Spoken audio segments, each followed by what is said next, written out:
Lørdag den 25. april i 2015, der befandt et kraftigt jordskælv sig i Nepal, og det var midt i Himalaya-bjergene. Himalaya-bjergene her, der blev 8.400 mennesker dræbt, og 330.000 mennesker, de blev hjemløse, altså familier. Det her jordskælv i Nepal, det målte på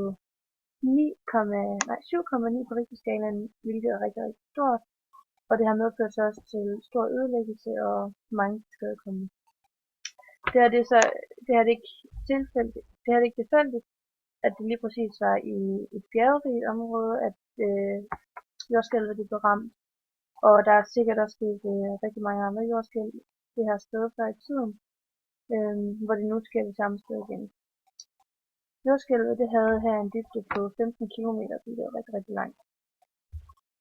Ved det her jordskælv, der har vi de her pladegrænser, der kaldes destruktive, og det betyder, at pladerne de bevæger sig imod hinanden.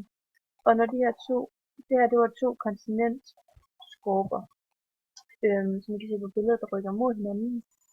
Og når det sker, så vil de presse sammen og skubbes op. Herefter danser de her bjergkæder mellem det indiske subkontinent og den eurasiske kæde, som man kan se her.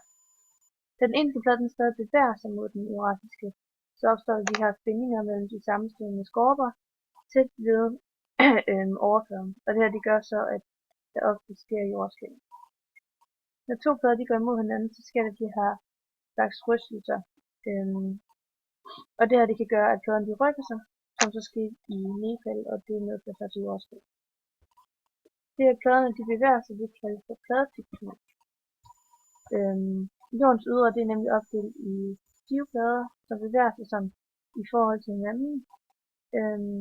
Og den yderste skal, som man siger, af jordens indre, den består af 2 lag, som hedder den ydre lysosfære, og så den anden hedder den indre atenosfære. Lysosfæren består af adskilte tektoniske plader, som på en måde flyder oven på den plastiske atenosfære. Og forskellen i, hvor som tynde, tykke, store eller små de tektoniske plader er, så det får dem så til at bevæge sig i de her forskellige retninger. Dog så bevæger pladerne sig kun få centimeter om året i gennemsnit. Det er ikke fuldstændig slemt. Konsekvenserne med det her jordskælv, og når der så sker sådan en stor jordskælv, så vil der ske det, der hedder efterskælv. Og når pladerne de går imod hinanden, og der er sket så store rystelser, så kan det derfor ske flere efterrystelser.